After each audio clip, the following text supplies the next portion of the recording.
పరిత్యాగి యో మద్భక్త సమే ప్రియ. ఎవడు కోరికలు లేనివాడై పవిత్రుడై పక్షపాతరహితుడై భయమును వీడి కర్మఫలత్యాగి అయి నాకు భక్తుడగును అట్టివాడు నాకు మిక్కిలి ప్రీతిపాత్రుడు. సమశత్రౌ చ మిత్రే చ తథా మానావమానయోః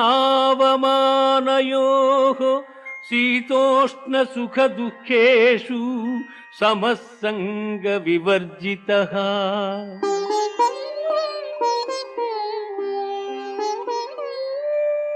తుల్య నిందాస్తుతిర్మౌని సంతుష్టో ఏన కేనచిత్ అనికేతః స్థిరమతిః భక్తిమాన్ మే ప్రియో నరః.